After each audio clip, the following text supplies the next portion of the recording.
Well, good morning, good morning, good morning, good morning, good morning. This is the day the Lord has made. Let us rejoice and be glad in it. Welcome to another morning motivation with Marcus. And this Sunday we are doing graduation or recognizing the graduates at our church. And so I'll be talking with them about the plans that God has for them.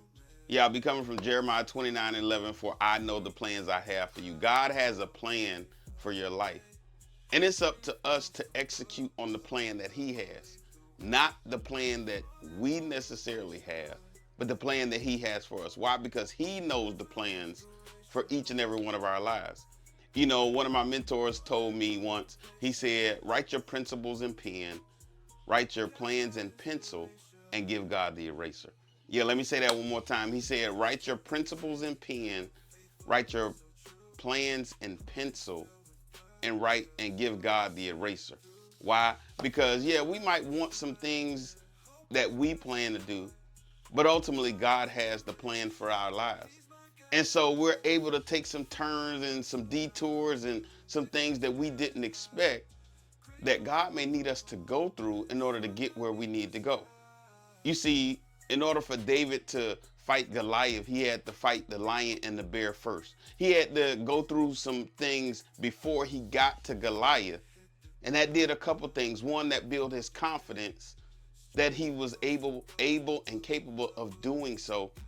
And then two, he had to already have the experience so that when he faced the ultimate giant, he was prepared for it.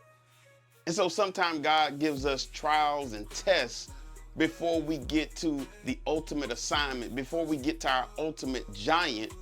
And so He allows us to go through some trials and some tests and some situations, preparing us for our giants. And so I want to encourage somebody today. The things that you might be going through, the tests that you might be seeing, the trials that you may be dealing with at the moment, that's just part of the plan. That's just part of the plan that God has for you, ultimately to get to your giant and ultimately have you become king. Ultimately, to have you become king. Or maybe like Joseph, that you're sold into slavery and you go to jail before you become second in charge.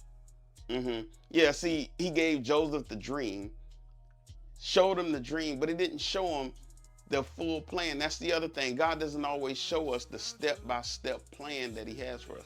He doesn't always show us the entire pathway.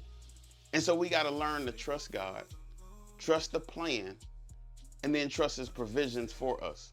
It's up to us to execute the plan that He has for us. All right, that's my time for today. Hey, don't forget, subscribe, share, and like Marcus J. Scott 4040, Marcus J. Scott 4040. And until tomorrow morning, always have a heart of gratitude and the strength to keep moving forward. God bless. Ready for the day. Strength comes from above. Love will lead the way. Feet hit the ground now. Ready for the day. Strength comes from